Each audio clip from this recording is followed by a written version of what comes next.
Oi, pessoal! Bem-vindos a mais um vídeo do meu canal. Aqui a gente está falando ainda dentro do tópico teste de hipóteses. Se você chegou aqui agora, eu tenho um vídeo falando passo a passo em como fazer um teste de hipóteses em 4 passos simples. E esse vídeo e outros estão dentro de uma playlist de inferência estatística. Eu explico o que é uma inferência estatística, intervalos de confiança, até chegar nessa parte do teste de hipóteses. Então, alguns vídeos vão estar aqui linkados, você pode só procurar aqui também no meu canal. Então, o vídeo de hoje, eu quero falar sobre os tipos de erro. Você já deve ter ouvido falar que existe esse erro tipo 1, erro tipo 2, o que é isso? Então, eu vim explicar aqui para vocês e também exemplificar. Então, o erro tipo 1 é quando você rejeita a hipótese nula, quando essa hipótese é verdadeira. E a gente chama isso, essa probabilidade disso acontecer é alfa. Todos os erros, a gente fala em termos de probabilidade. Então, a unidade de medidas é um percentual, né? Ele pode ser de 0 a 100%. E esse alfa do erro tipo 1 é o nosso nível de significância. Se você já trabalhou com teste de hipóteses e já viu essa letrinha grega, nível de significância, ele é exatamente isso. Então, tem uma relação aí. Agora, também existe o erro tipo 2. O erro tipo 2 é a probabilidade de você não rejeitar a hipótese nula quando você deveria, né? Eu sempre falo, né, em estatística, assim como na vida, há erros e a gente quer minimizar esses erros, mas a gente tem que aceitar e assumir que existe uma chance deles acontecerem. Como na vida, assim que a gente faz aqui também.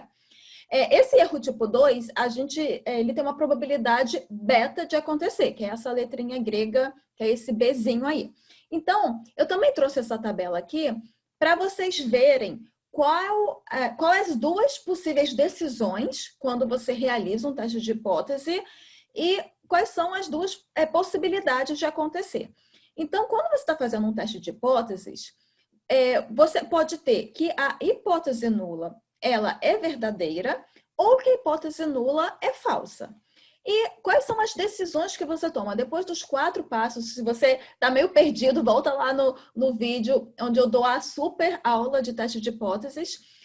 O passo final é você tomar uma decisão e concluir o seu problema. Essa decisão tem 2 coisas que você pode fazer. Uma é você não rejeitar a hipótese nula, que é esse H0, ou você rejeitar. Então, o que acontece? Quando você rejeita o H0, né, a hipótese nula, e ela é verdadeira, você está cometendo um erro ali, né? Porque o que seria o correto? Tá, vamos começar do correto. O correto é, você não rejeita a hipótese nula quando a hipótese nula é verdadeira. Ah, beleza. Então, essa é a decisão correta. E a probabilidade dela acontecer é 1 menos alfa, né? Ela é em função do alfa, que é o nível de significância do erro tipo 1, mas a gente vai chegar lá.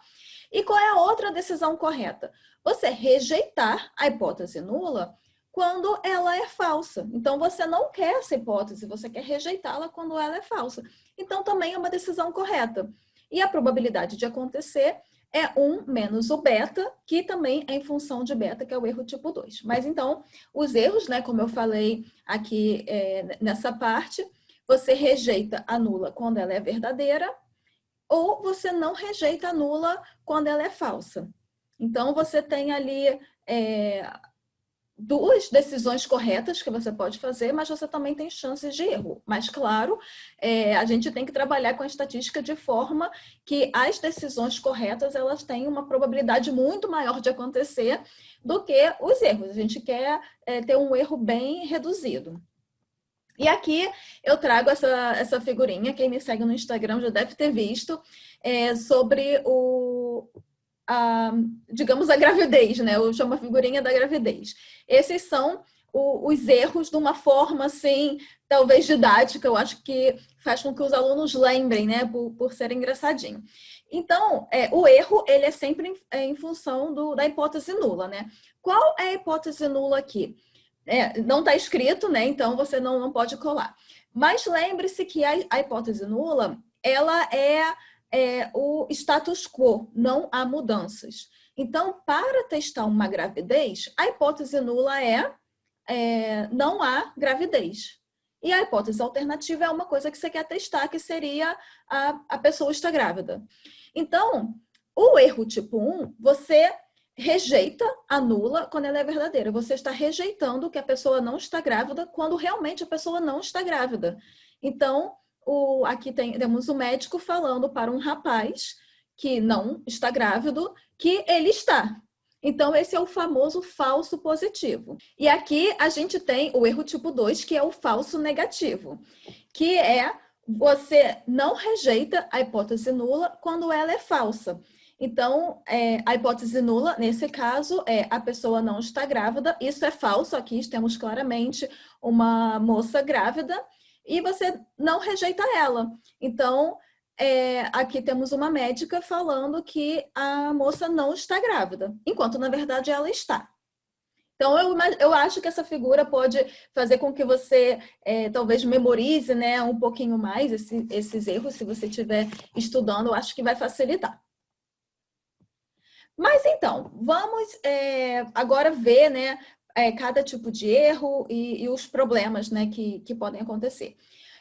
O erro tipo 1, geralmente ele é definido quando você realiza o teste de hipóteses. Se você assistiu a minha super aula de teste de hipóteses, que foi a famosa aula live com o professor Tiago Marques do Estatidados, você viu que esse, na verdade, é o nosso passo 2. É você definir o seu nível de significância. Antes mesmo de você fazer algum cálculo, você já define ali o erro que você está disposto a cometer, né? A cometer não, mas digamos a assumir. Você já assume um certo erro ali. Ele é o seu alfa, né? Então, ele está bem envolvido no teste de hipóteses.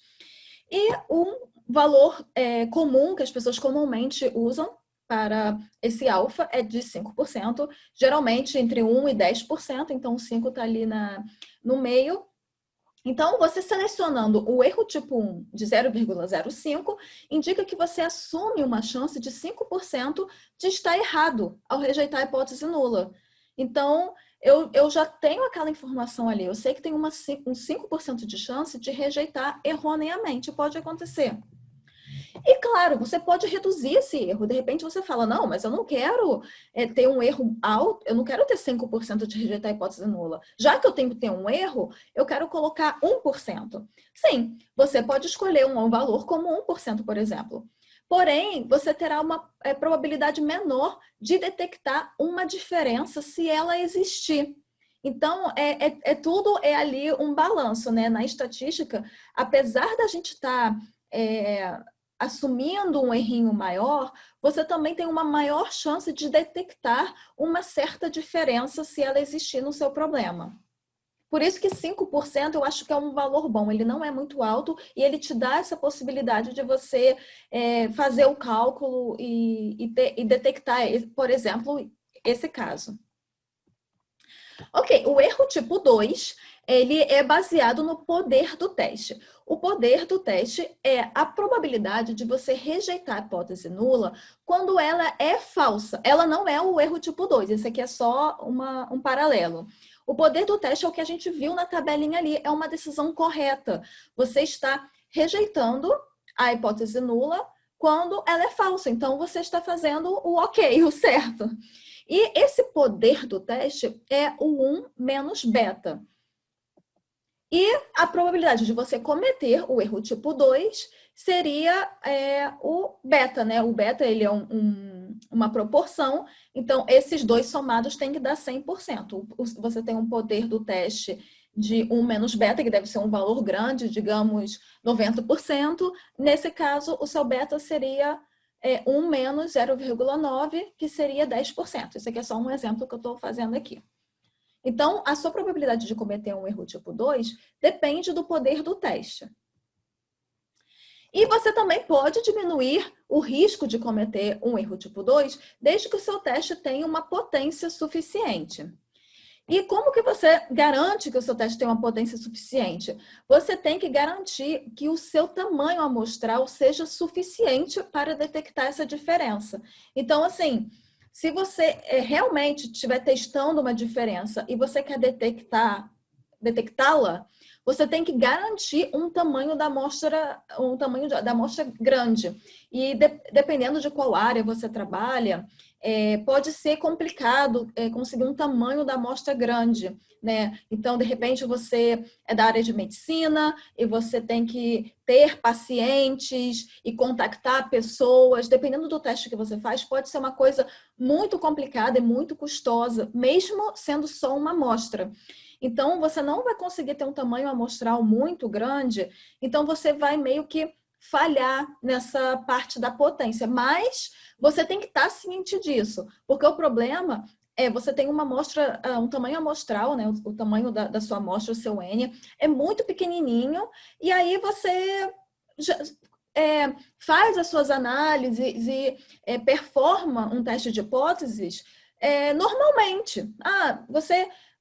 O ideal, principalmente se você está na área acadêmica, se você faz pesquisa, é você colocar as suas limitações, avisar do seu tamanho da amostra, não é tão grande como deveria ser por questões de exemplo, custos.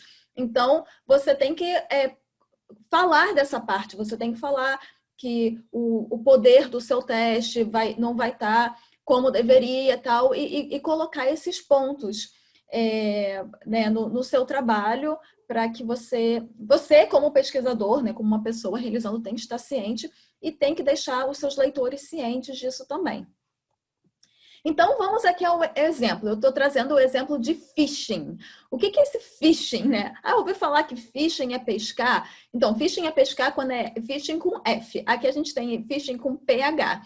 Esse phishing com PH, ele é a tentativa de obter dados pessoais, como, por exemplo, senhas e números de cartão de crédito. Claro, para que alguém quereria sua senha ou cartão de crédito? Para pegar o seu dinheiro. Disfarçado como uma empresa confiável. Então, por exemplo, você recebe um e-mail do seu banco dizendo, confirme aqui de novo a sua senha, porque você tem que estar na hora de atualizar a sua senha, alguma coisa assim. Pode ser um problema de phishing, né? Pode ser uma empresa falsa se passando pelo seu banco, com o layout, o e-mail é igualzinho, você até acha que é da sua empresa, né? Se você não prestar atenção, claro, tem umas diquinhas de como você vê se é um e-mail confiável, mas você pode simplesmente abrir, vamos dizer que a cor do seu banco é vermelha ou é roxa, e você vê lá o símbolo, a cor, tal, e aí você pega e põe a sua senha. Mas com isso eles estão roubando seu dinheiro. Então essa questão, né, é o phishing, que ele é um tipo de spam, mas ele ainda é um pouquinho mais avançado, né, porque ele tem aquele propósito determinado. E as empresas em geral, elas estão trabalhando para otimizar um limite que identifique um e-mail como falso, principalmente as empresas de e-mail, né? Então, vamos supor você tem um e-mail no Gmail. O Gmail, ele quer ter ali, ele quer colocar um limite, né, uma divisão, digamos. Quando você recebe um e-mail de um banco, né, ele vai dar uma, digamos, leitura naquele e-mail. Quando que o e-mail é verdadeiro, que deveria ir para a sua caixa de entrada, e quando aquele e-mail é um phishing, que deveria ir direto para a sua caixa de spam. Se os e-mails são muito parecidos, como é que eles fazem essa otimização? Então, tem várias questões aí, né? A gente não vai entrar nesses detalhes, mas a gente só vai aplicar. Mas eu só queria explicar para você entender, né, um problema que essas empresas de e-mail têm, porque eles não querem sair colocando e-mails de phishing na sua caixa de entrada para que você seja prejudicado. Mas eles também não querem botar todos os e-mails importantes do seu banco no spam, porque poderia ser phishing. Então, vamos ver aí quais são as hipóteses desse problema. A hipótese nula é o e-mail é honesto, é um e-mail de verdade do seu banco. Quando a gente abre um e-mail que tem banco, não sei o que lá, você assume que é um e-mail do banco de verdade. Mas a hipótese alternativa, que é o que você quer provar, ele é um e-mail phishing, ele é um spam, ele é um e-mail de mentira. Quais são os erros aqui nesse caso? Erro tipo 1, lembra? Você rejeita a nula quando ela é verdadeira. Então, o que seria, né, em um português claro? O e-mail é verdadeiro, o e-mail veio do banco, mas ele erroneamente vai para a caixa de spam. E qual é o erro tipo 2? Eu não rejeito a hipótese nula quando ela é falsa. E o que seria aqui em português? O e-mail é phishing, mas ele vai para a caixa de entrada. Então, eu estou trazendo aqui esse exemplo com dois tipos de erro. Os dois erros são ruins, né? E aí as empresas elas estão trabalhando ali num limite para poder balancear isso, para colocar o máximo de e-mail possível como que seja de verdade, que vá direto para sua caixa de entrada, e o máximo de e-mail possível que seja um e-mail falso, né, um e-mail phishing, que vá para o seu spam, né? Já que eles existem, né? Você não pode impedir, infelizmente, eles podem pelo menos tentar fazer isso. Então, esses dois tipos de erros nesse problema. E aí, achou interessante? Gostou de aprender erro tipo 1, erro tipo 2? Está um pouquinho mais claro agora na sua cabeça? Você que é um estudante, gostou desse vídeo? Se gostou, deixa o seu curtir. Se lembrou de algum amigo, compartilhe com ele ou com ela esse vídeo. E não esqueça de se inscrever no canal e ativar as notificações para você receber mais vídeos como esse. Te vejo no próximo. Tchau!